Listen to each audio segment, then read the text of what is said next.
Hello friends, मैं हूं नुवैद Khan advocate और आज हम एक बहुत ही महत्वपूर्ण विषय पर चर्चा करेंगे। मुस्लिम विधि के एक बहुत ही महत्वपूर्ण विषय पर, जिसका नाम है हिबानामा। दोस्तों, हम सभी ने सुना है दान पत्र के बारे में। दान पत्र को ही मुस्लिम विधि में हिबानामा कहा जाता है। हिबा का मतलब ही होता है गिफ्ट। तो चलिए शुरू करते हैं आज का टॉपिक, हिबानामा। मुस्लिम लॉ अर्थात मुस्लिम विधि में कोई भी मुस्लिम व्यक्ति अपनी संपत्ति का 1/3 हिस्सा ही वसीयत कर सकता है। वसीयत के बारे में तो हम आप सभी ने सुना भी है, देखा भी है, पढ़ा भी है। हम सभी जानते हैं कि जब कोई व्यक्ति अपनी संपत्ति किसी अपने अजीज़ के हक में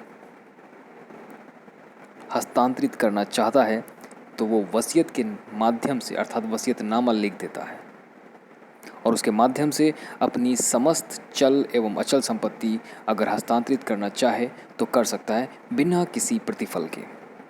परंतु मुस्लिम विधि में ऐसा नहीं है। मुस्लिम विधि में वसीयत के संबंध में कुछ अपने कायदे कानून मौजूद हैं। तो उसका सबसे पहला जो नियम है वो यही है कि कोई भी मुस्लिम व्यक्ति अगर किसी बाहरी व्यक्ति को अपनी संपत्ति, चाहे वो चल हो या अचल हो, हस्तांतरित करना चाहता है बिना किसी प्रतिफल के, स्नेहवश, मोहब्बत के वश, तो सिर्फ और सिर्फ 1/3 हिस्सा ही वो वसीयत के माध्यम से हस्तांतरित कर सकता है। ऐसा हिस्सा वह किसी बाहरी व्यक्ति को वसीयत कर सकता है जो उत्तराधिकारी शरीयत द्वारा तय किए गए हैं। उन्हें वसीयत अन्य उत्तराधिकारियों की सहमति द्वारा ही की जा सकती है।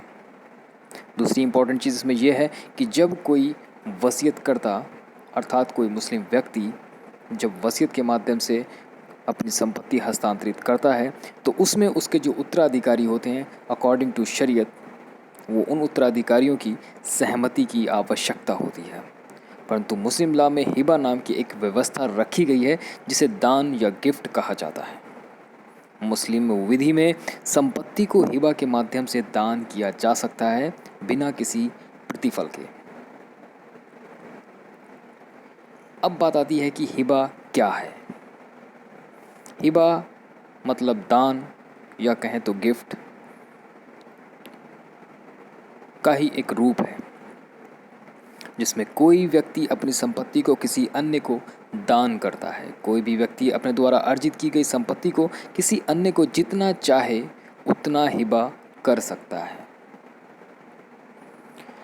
एक मुसलमान व्यक्ति को अपनी संपत्ति को हिबा करने के अनियंत्रित अधिकार दिए गए हैं। जिस तरह से एक हिंदू व्यक्ति अपनी वसीयत के माध्यम से वसीयतनामा लिखकर अपनी समस्त चल और अचल संपत्ति को हस्तांतरित कर सकता है, ठीक उसी प्रकार से एक मुस्लिम व्यक्ति यदि अपनी समस्त चल अचल संपत्ति अगर देना चाहे किसी बाहरी व्यक्ति को स्नेहवश अर्थात मोहब्बत के वश, किसी लगाव के तहत, बिना किसी प्रतिफल के, तो वो वसीयत तो नहीं कर सकता, परंतु हिबा के माध्यम से अगर वो ऐसा करना चाहे तो कर सकता है। इसमें उसे अनियंत्रित अधिकार दिए गए हैं।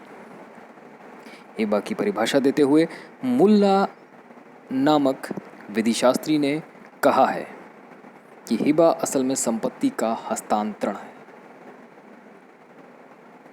मुल्ला की परिभाषा से मालूम होता है कि वे केवल हिबा को एक संपत्ति का हस्तांतरण बता रहे हैं। हिबा में किसी प्रकार का कोई प्रतिफल नहीं होता है। हिबा जीवित दशा में होता है।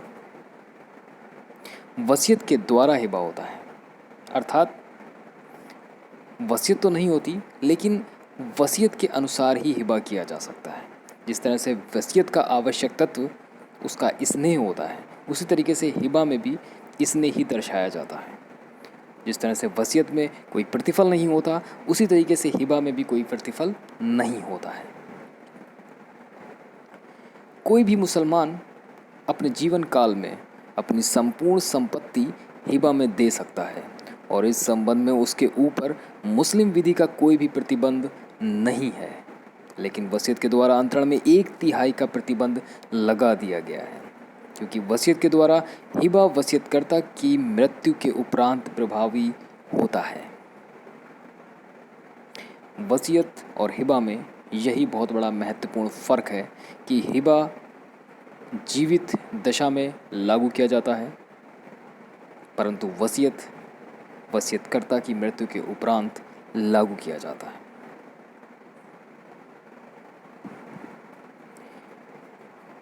इसके संबंध में एक लीडिंग केस है वीपी कथेसा उम्मा बनाम नारायण नाथ कुम्हासा के मामले में निर्णय देते हुए माननीय न्यायाधीश जस्टिस हिदायतुल्लाह ने हिबा की परिभाषा करते हुए ये मत व्यक्त किया है कि हिबा किसी विशिष्ट वस्तु पर बिना एवज के अधिकार प्रदान करने को कहा जाता है। हिबा शब्द का शाब्दिक अर्थ होता है किसी वस्तु का दान जिससे दान ग्रहीता को लाभ हो।